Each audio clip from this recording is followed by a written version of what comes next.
ഇനി ഞാൻ നിങ്ങളോട് വേറൊരു കാര്യം ചോദിക്കട്ടെ. ഇത് ഇങ്ങനെ ഒരു പോർട്ട് കൊണ്ടുവരുമ്പോൾ അദാനിയാണ് അതിലേക്ക് വരുന്നത്. കാരണം 3 പേർ ടെൻഡർ കൊടുത്തു. ആദ്യം 8 ലക്ഷം രൂപ പേ ചെയ്തിട്ടാണ് 3 പേര് ടെൻഡർ കൊടുത്തത്. പക്ഷെ അവർ ടെൻഡർ വിളിക്കാൻ പോലും വന്നില്ല. അവസാനം അദാനിയെ നമ്മൾ അപ്രോച്ച് ചെയ്തു, ഉമ്മൻചാണ്ടി സാറ്. എന്നിട്ട് അദാനി വന്നു. ഇതാണല്ലോ വസ്തുത. ഇനി ഞാൻ ചോദിക്കുന്നത്, ഈ പോർട്ട് കാണാൻ കഴിഞ്ഞ 2-3 ദിവസം മുമ്പ് മുഖ്യമന്ത്രിയും ഭാര്യയും മകളും പേരക്കുട്ടിയും ഒക്കെ പോയിട്ട് അവിടെ കാണിക്കുന്ന പരാക്രമം നിങ്ങൾ കണ്ടല്ലോ. IAS ഓഫീസർമാരൊക്കെ ഈ പേരക്കുട്ടിയെ പോലും ആദരിച്ച് ബഹുമാനിച്ച് കൊണ്ടു നടക്കുന്നത്. ഇത് ഈ നിങ്ങൾ മനസ്സിലാക്കേണ്ട ഒരു കാര്യമുണ്ട്. ഇദ്ദേഹത്തിന്റെ തറവാട്ട് കുടുംബത്തിന് പോയതൊന്നുമല്ല. ഈ രാജ്യത്തിന്റെ ഒരു പൊതുസ്വത്തിൽ വളരെ ഒഫീഷ്യലായി പോകുന്ന ഒരു യാത്രയിൽ എന്തിനാണ് ഈ മക്കളെയും പേരക്കുട്ടികളെയും കൊണ്ടുപോകുന്നത് എന്ന് കേരളത്തിലെ ഒരു പൊതുസമൂഹം ചോദിച്ചപ്പോ ഉടനെ തന്നെ അന്തംഗമികളായ സഖാക്കൾ ഇറങ്ങി.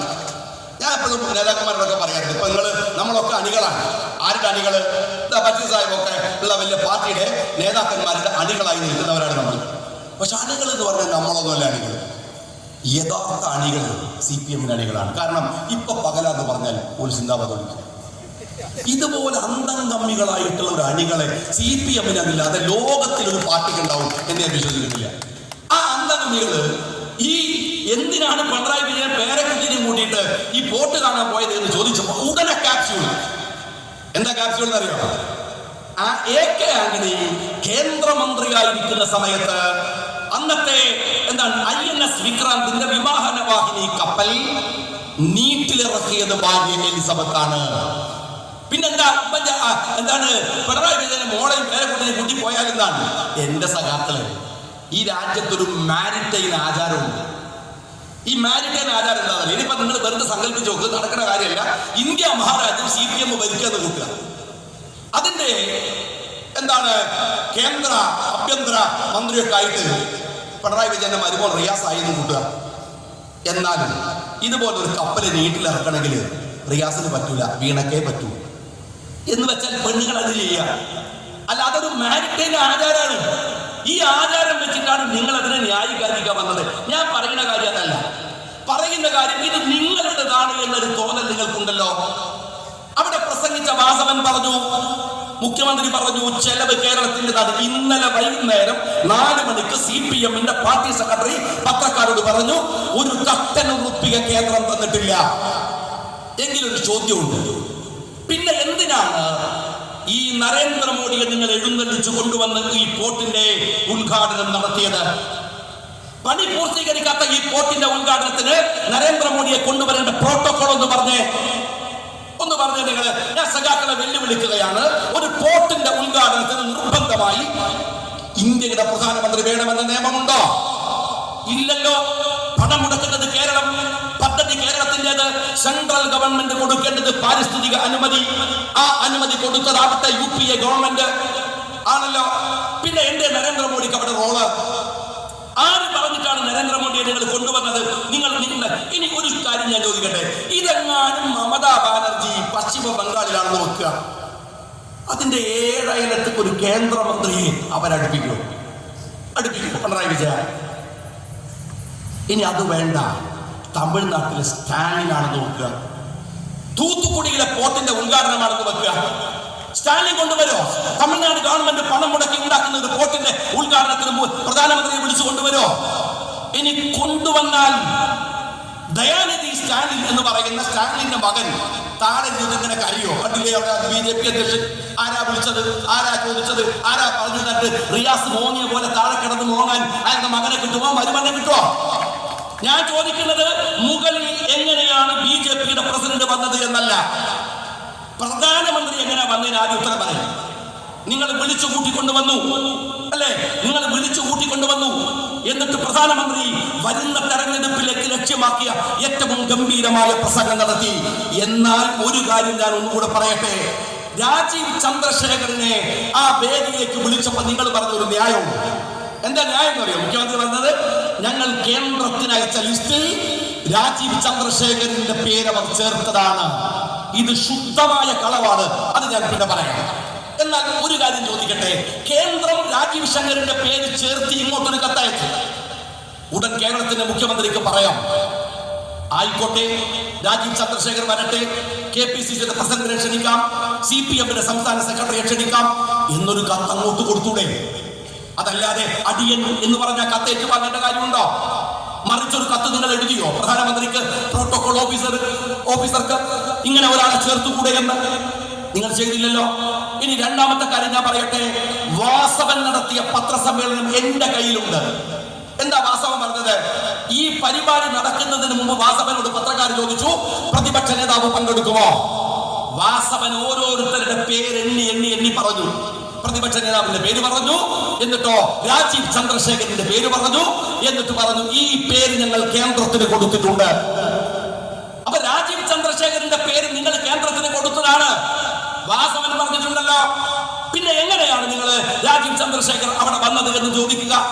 പിന്നെ രാജീവ് ചന്ദ്രശേഖർ അദ്ദേഹം BJPക്ക് പറ്റിയൊരു ഒരു പ്രസിഡന്റ് ആയതുകൊണ്ട് കുറെ കാലമായിട്ട് ഭീമൻ രഘുവിനെ മിസ് ചെയ്യുന്നുണ്ടായിരുന്നു കേരളം. ഇന്നലെ വേറൊരു ഭീമൻ രഘുവിനെ ചെയ്ത് കണ്ടു എന്നുള്ള ഫീൽ അല്ലാതെ രാജീവ് ചന്ദ്രശേഖർ അവിടെ വന്ന് പരിഹാസ്യനായെങ്കിലും ഞാൻ നിങ്ങളോട് ചോദിക്കുന്നത്, നിങ്ങൾ എങ്ങനെയാണ് ഒരു ഭരണഘടനാ പദവിയില്ലാത്ത ഒരാളെ അവിടെ വിളിക്കാൻ നിങ്ങൾ ലിസ്റ്റ് കൊടുക്കുക?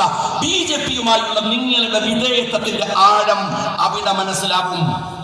രണ്ടാമത് മോദി പറഞ്ഞൊരു ചോദ്യമുണ്ട്. എന്താണെന്നറിയാം? പാർട്ട്ണർ.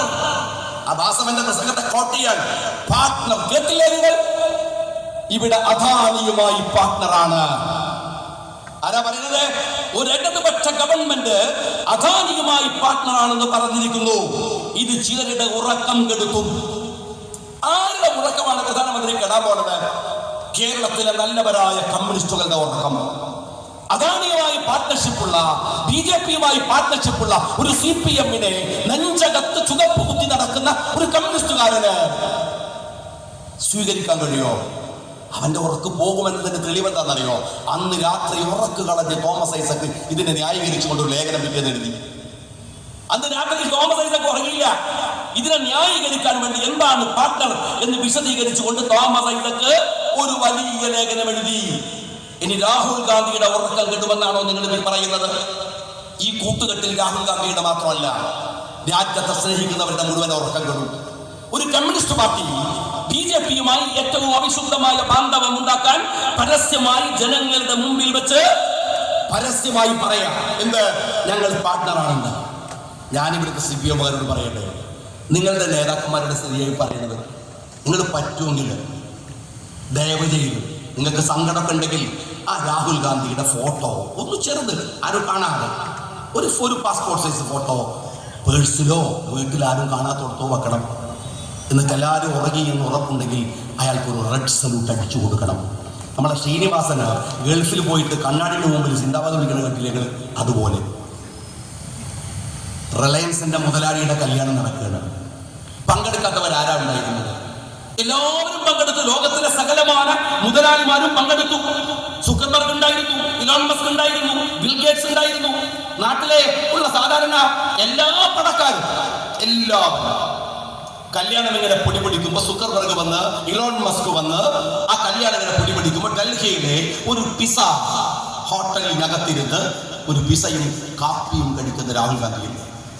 ചെരുപ്പ് കഴുകിയ വെള്ളം കുടിക്കണമെന്ന് ഞാൻ പറയുന്നില്ല, പക്ഷെ ഒന്ന് ബഹുമാനിച്ചേക്കുന്നത് ഒരു കമ്മ്യൂണിസ്റ്റുകാരൻ ഏത് വലിയ പതനത്തിലാണ് എത്തി നിൽക്കുന്നത് എന്ന് അറിയുമ്പോഴാണ് നിങ്ങളുടെ എത്ര മേൽമുകളിലേക്കാണ് ഈ രാജ്യം നടന്നു പോകുന്നത് എന്ന് നിങ്ങൾക്ക് മനസ്സിലാവുക, നിങ്ങൾക്ക് തിരിച്ചറിയാം.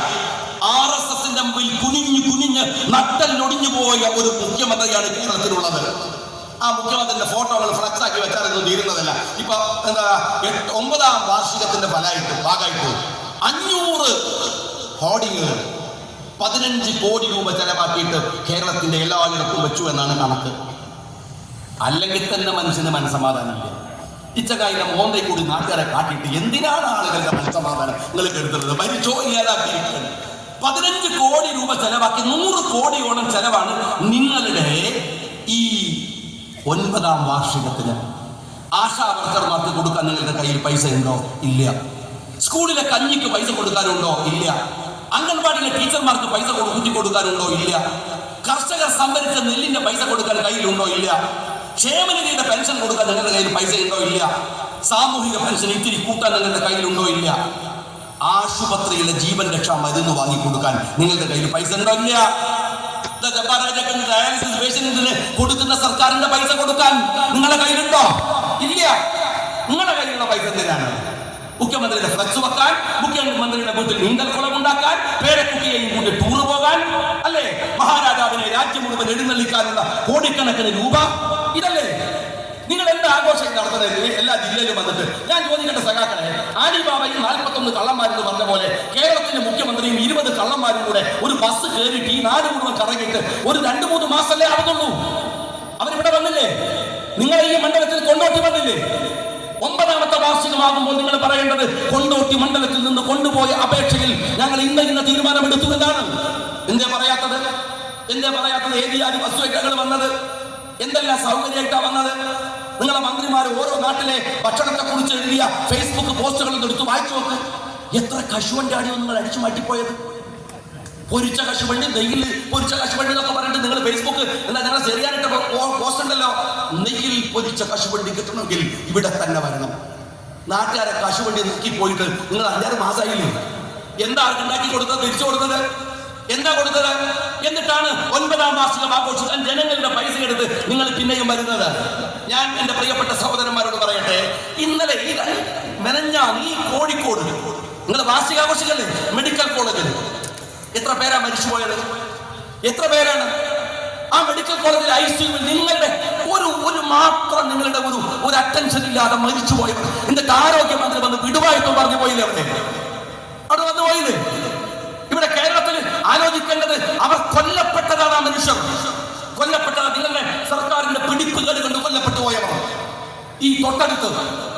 ആ സമയത്താണ് നിങ്ങൾ നിങ്ങളുടെ വാർഷികം ആഘോഷിക്കുന്നത്. നിങ്ങൾ വളരെ കൃത്യമായി അവർക്കറിയാം ജനങ്ങൾക്ക് ഒന്നും വേണ്ട, ജനങ്ങൾക്ക് മൈൻഡ് ചെയ്യണില്ല. നിങ്ങൾക്ക് പ്രശ്നമുണ്ടോ?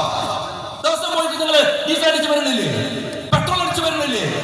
ഒരു തിരിച്ചു പോകുമ്പോ ഫേസ്ബുക്കിൽ നിങ്ങൾ ഒരു കുറിപ്പിട്ടോ, ഇതെന്തൊരു വിലയാണ്.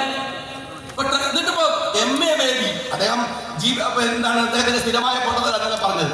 അദ്ദേഹം പറഞ്ഞത് ട്രംപ് ലോകത്തിന്റെ പ്രസിഡന്റ് ആവാൻ ശ്രമിക്കരുത്, ഞങ്ങൾ ട്രംപിനെ നിരീക്ഷിച്ചു വരികയാണ്. ട്രംപ് പേടിച്ചു പറിച്ചു എന്നാ കേട്ടത്. ട്രംപിനെ നിരീക്ഷിച്ചു വരിക MA ബേബി. നിങ്ങൾ ആലോചിച്ചോക്കണം. ആ പിണറായി വിജയനെ പോലും നിരീക്ഷിക്കാനാവതില്ലാത്തൊരു പാർട്ടിയാണ് ചങ്ങായി നിങ്ങളെ CPM എന്ന് പറഞ്ഞു. പറയുന്ന തള്ളിനൊക്കെ ഒരു പരിധി വേണ്ടി നിരീക്ഷിച്ചു വരിക അത്രേ ട്രംപിനെ. ഇവിടെ ഇന്ത്യയിൽ ഒരു പ്രധാനമന്ത്രി നിരീക്ഷിക്കുന്നുണ്ടോ? അയാളെന്താ ചെയ്യുന്നത് മനസ്സിലാക്കുന്നുണ്ടോ? അയാൾക്ക് ഒരു കമന്റ് പറയുന്നുണ്ടോ? ഇല്ല. ഇതിന് ട്രംപിനെ നിരീക്ഷിക്കാൻ പോവാണ് ഇയാള്. എന്തൊരു രാഷ്ട്രീയ പാർട്ടി ജനങ്ങളുടെ മുമ്പിൽ ഈ ട്രംപ് ചെയ്തിട്ടുള്ള അബദ്ധങ്ങളുടെ ഒരു പേമാരി ഉണ്ട്. കാര്യം എന്താ അറിയോ? അയാളൊരു റൈറ്റ് പൊളിറ്റീഷ്യനാണ്. നിങ്ങളെ മോഡിനെ പോലെ ഇടതുപക്ഷം എന്ന കള്ളപ്പേരിൽ വലതുപക്ഷത്ത് നിൽക്കുന്ന പിണറായി വിജയനെ പോലെ ഇയാളും ഒരു റൈറ്റ് പൊളിറ്റീഷ്യനാണ്. അതിന്റെ ഫലം എന്താണെന്നറിയോ? അയാൾക്ക് ഭരിക്കാൻ അറിയില്ല, വൈകാരികത അറിയുള്ളൂ. അതിന്റെ ഫലമാണ് ഈ നികുതി. ഇപ്പോ ഇയാളുടെ പൊട്ടത്തരം തീരുമാനത്തിന്റെ ഫലമായി ലോകത്തുണ്ടായ ഏക മാറ്റം എന്ന് പറയുന്നത് ക്രൂഡ് ഓയിലിന്റെ വില ഇടിഞ്ഞു എന്നതാണ്. ദുബായിൽ പെട്രോളിന്റെ വില കുറഞ്ഞു. ഇവിടെ പ്രവാസികളില്ലേ, ഒരാഴ്ച മുമ്പ് ദുബായിലെ പെട്രോളിന്റെ വില കുറച്ചു. ഇനി അടുത്ത ആഴ്ചയിൽ ദുബായിൽ വീണ്ടും 2.5 ദിർഹം കുറയുമെന്ന് വാർത്ത വരുന്നു. ക്രൂഡ് ഓയിലിന്റെ വില ഇടിഞ്ഞു. കേരളത്തിൽ വില കുറഞ്ഞോ? ഇന്ത്യയിൽ ഈ പെട്രോളിയം ഉൽപ്പന്നങ്ങളുടെ വില കുറഞ്ഞോ? ആർക്കെങ്കിലും പരാതിയുണ്ടോ? സാധനങ്ങളുടെ വില എങ്ങനെയാ വർദ്ധിക്കണേ? പരാതിയുണ്ടോ? ഒന്നുമില്ല. ഇതൊരു തരം മരവിപ്പ് പോലെ ജനങ്ങൾ ഇങ്ങനെ സഹിക്കുകയാണ്. സർക്കാരിനറിയാം തെരഞ്ഞെടുപ്പിന്റെ തലേ ദിവസം വന്ന് നമ്പർ ഇറക്കിയാൽ മതി, അതെന്തെങ്കിലുമൊക്കെ സെന്റിമെന്റ്സ് ഇറക്കിയാൽ മതി. ഏതെങ്കിലും ഒരു പ്ലാവിനെ കാണിക്കുമ്പോഴേക്കും പറകിൽ പോകുന്ന ആടുകളെ പോലെ നടക്കാൻ പലരുമുണ്ട്. അവരുടെ വിശ്വാസവും ധൈര്യവും അതാണ്. പക്ഷെ ഞാൻ നിങ്ങളോട് പറയട്ടെ, ഏതു തരത്തിലുള്ള വർഗീയത പ്രചരിപ്പിച്ച് ആളുകളെ ധ്രുവീകരിക്കാൻ വന്നാലും കൃത്യമായ രാഷ്ട്രീയ ബോധത്തോടെ നിൽക്കാൻ നിങ്ങൾക്ക് കഴിയണം. 5 ദിവസമായി നിങ്ങൾ വിവിധ ക്ലാസുകളിൽ ഇരിക്കുകയാണ്. നിങ്ങൾ ഈ അപകടത്തെ തിരിച്ചറിയുമ്പോൾ തന്നെ മനസ്സിലാക്കേണ്ട ഒരു കാര്യമുണ്ട്, ഒരു അപകടവുമില്ല. നമ്മൾ അതിനെ അതിജയിച്ചു വരികയാണ്. വ്യക്തതയുള്ള ഒരു രാഷ്ട്രീയം ഇന്ത്യയിൽ രൂപപ്പെട്ടു വരുന്നുണ്ട്. അവ്യക്തതയൊന്നുമില്ല. അവ്യക്തത CPM-നാണ്. ഇവിടുത്തെ മണിപ്പൂരിലെ ക്രിസ്ത്യാനികൾ പീഡിപ്പിക്കപ്പെട്ടപ്പോ അവരെ നെഞ്ചിനോട് ചേർത്ത് വെച്ച് ഇന്ത്യയിലെ മതേതര സമൂഹം നിന്നിട്ടുണ്ട്. രാഹുൽ നിന്നിട്ടുണ്ട്. ഇതാ ബഷീർ സാഹിബ് ഇവിടെ പാർലമെന്റില് വഖഫിന്റെ ബില്ല് വരുമ്പോ BJP-യുടെ സ്വപ്നങ്ങളെ തകർത്ത് വോട്ടുകൾ അധികരിച്ചില്ലേ പ്രതിപക്ഷത്തിന്റെ പെട്ടിയില്? ചെറിയ കാര്യമാണോ? നമ്മൾ ഒറ്റപ്പെട്ടു പോയോ? നമ്മളെ ഒറ്റപ്പെടുത്താൻ സമ്മതിച്ചോ ഇന്ത്യ? ഇല്ല. വലിയ പ്രതീക്ഷയിലേക്ക് ഇന്ത്യ വരുന്നുണ്ട്. അതിലെ ഏറ്റവും വലിയ പ്രതീക്ഷ ജാതി സെൻസസ് ആണ്. ഞാൻ മെനഞ്ഞാന്ന് രാഹുൽ ഗാന്ധിയുടെ ജാതി സെൻസസുമായി ബന്ധപ്പെട്ട ഇന്ത്യയുടെ പാർലമെന്റിലെ പ്രസംഗം പിന്നെയും ഞാൻ കേട്ടു. നിങ്ങൾ കേൾക്കണം.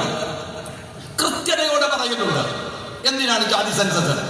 931 ഇന്ത്യക്ക് ജാതി സെൻസസ് നടന്നത്. ആ സെൻസസ് നടക്കുമെന്ന് ബീഹാർ തെരഞ്ഞെടുപ്പിലെ തന്ത്രമായിട്ടാണെങ്കിൽ പോലും പറയേണ്ടി വന്നിരിക്കുന്നു ബിജെപിക്ക്. ഒരു കാര്യം നിങ്ങൾ ഓർത്തോളൂ, ഇന്ത്യയിലെ RSSന്റെ നട്ടല്ലൊടിക്കുന്ന ഒരു സർവേയാണ്, അവരുടെ അജണ്ടകളെ പൊളിക്കുന്ന ഒരു സർവേയാണ് ജാതി സർവേ എന്ന് പറയുന്നത്. തീർച്ചയായും ഇന്ത്യ 931 സർവേയുടെ കണക്കിൽ 4599 ജാതിയും ഉപജാതികളും മതങ്ങളും ഉണ്ട് ഇന്ത്യയിൽ എന്നാണ്. 325 ഭാഷയുണ്ടെന്നാണ്. ഇതിനർത്ഥം എന്തെന്നറിയുമോ? ഇന്ത്യ ഒരു ഡൈവേഴ്സിറ്റിയുള്ള, വൈവിധ്യങ്ങൾ നിറഞ്ഞു നിൽക്കുന്ന ഒരു രാജ്യമാണ് എന്നാണ്. ആർക്കും ഈ രാജ്യത്തെ ജാതിയുടെ പേരിലോ മതത്തിന്റെ പേരിലോ വർഗവർണ്ണങ്ങളുടെ പേരിലോ ഭാഷയുടെ പേരിലോ ഏകീകരിപ്പിക്കുക അസാധ്യമാണ്. RSSന് സാധ്യമല്ല, ആർക്കും സാധ്യമല്ല. ആ വൈവിധ്യങ്ങളിലുള്ള ഇന്ത്യയുടെ കണക്കുകൾ പുറത്തു വരണം. ഏകീകരണം എന്ന് പറയുന്ന RSSന്റെ വർഗീയ ഏകീകരണത്തിന്റെ അജണ്ടകൾ പൊളിയണം. അത് പൊളിയുക തന്നെ ചെയ്യും. നിങ്ങൾ കണ്ടോ, ഇന്നലെ മിനിഞ്ഞാന്ന് പഹൽഗാമിന്റെ ഉത്തരവാദിത്തം RSSകാരൻ ഏറ്റെടുത്തിരിക്കുകയാണല്ലോ. അവൻ ഈ രാജ്യത്തെ രക്ഷിക്കുന്ന തിരക്കിലാണല്ലോ, ഈ രാജ്യത്തെ കുട്ടിച്ചോറാക്കിയവൻ. ആ സംഘപരിവാരത്തോട് ഞാൻ പറയട്ടെ, നിങ്ങൾ മിനിഞ്ഞാന്ന് കാണേണ്ടതുണ്ട്. പഹൽഗാമിൽ മരിച്ചുപോയ ലഫ്റ്റനന്റിന്റെ ഭാര്യ, അവിടെ മരിച്ചുപോയ വിനയ് നർവാളിന്റെ ഭാര്യ ഹിമാൻഷി നർവാൾ. പത്രക്കാർ വലിയ പ്രതീക്ഷയോടെ റിപ്പബ്ലിക് TV അടക്കം പോയി ചോദിക്കുകയാണ് ഈ ഇദ്ദേഹത്തിന്റെ പട്ടാളക്കാരന്റെ ഭാര്യയോട്, ഹിമാൻഷി നർവാളിനോട്, നിങ്ങൾക്ക് എന്താണ് പറയാനുള്ളത്? ആ പെണ്ണ് പറഞ്ഞ ഒരു വാചകം നമ്മുടെ ഹൃദയത്തിനകത്ത് കൊത്തിവെക്കണം. അവര് പറഞ്ഞത്, ഈ കലാപത്തിന്റെ പേരിൽ മുസ്ലിങ്ങളെ ടാർഗറ്റ് ചെയ്യാൻ, കാശ്മീരികളെ ടാർഗറ്റ് ചെയ്യാൻ അതല്ല ചെയ്യേണ്ടത്. നമുക്ക് വേണ്ടത് നീതിയാണ്, നമുക്ക് വേണ്ടത് സമാധാനമാണ്. മുസ്ലിങ്ങളെയോ കാശ്മീരികളെയോ ടാർഗറ്റ് ചെയ്യുന്ന ഫാഷിസ്റ്റുകളുടെ കൂടെയല്ല കൊല്ലപ്പെട്ടു പോയ പട്ടാളക്കാരന്റെ ഭാര്യ. നിങ്ങൾ അറിയേണ്ടത്, ആ സ്ത്രീയുടെ കമന്റിന്റെ താഴെ വന്നിരിക്കുന്ന RSSകാരുടെ കമന്റ് ഉണ്ട്, സംഘപരിവാരത്തിന്റെ കമന്റ് ഉണ്ട്. ഇവർ കൊല്ലപ്പെടേണ്ടവനാണ്. എന്തൊരു ക്രൂരതയാണോ ഇത്? എന്തൊരു ക്രൂരതയാണ്! ഇതാണ് ഫാഷിസം. അവൻ പറയാൻ ഇയാൾ കൊല്ലപ്പെടേണ്ടതാണ്. എന്നിട്ട് ആ പെണ്ണിനെ പറയാത്ത, വിധവയായ സ്ത്രീയെ പറയാത്ത ചീത്തയില്ല. അവർക്ക് സഹിക്കാനാവുന്നില്ല. പക്ഷെ അവരറിയുക, അതാണ് ഇന്ത്യ, അതാണ് ഇന്ത്യ. ഈ രാജ്യത്ത് ഞാൻ നിങ്ങളോട് പറയുന്നത്, ഭയപ്പെടാതെ നിൽക്കുകയാണ് പ്രധാനം. നിങ്ങളുടെ വികാരങ്ങളെ കച്ചവടം ചെയ്യാൻ വരുന്ന എല്ലാവരെയും തിരിച്ചറിയാനാവുക.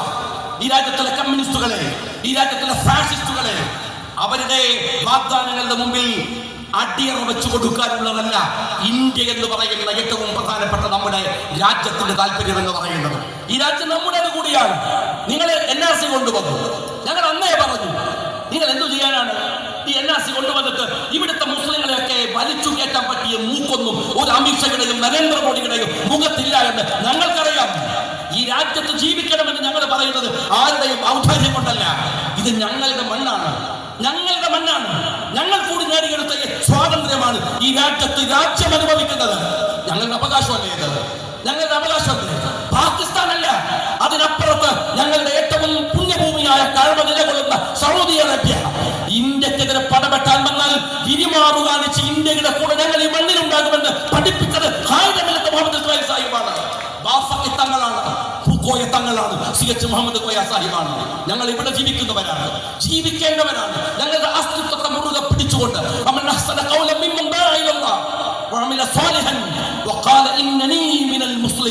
നല്ലത് ചെയ്ത് മറ്റുള്ളവരെ കൊണ്ട് നല്ലത് പറയിപ്പിച്ച് ബഷീർ സാഹിബ് നേരത്തെ പറഞ്ഞ പോലെ മനുഷ്യൻ എന്ന കൺസെപ്റ്റോടുകൂടെ അവരുടെ മുമ്പിൽ നിറഞ്ഞു നിന്ന് ഈ രാജ്യത്തിന്റെ മണ്ണിൽ നിൽക്കുകയാണ്.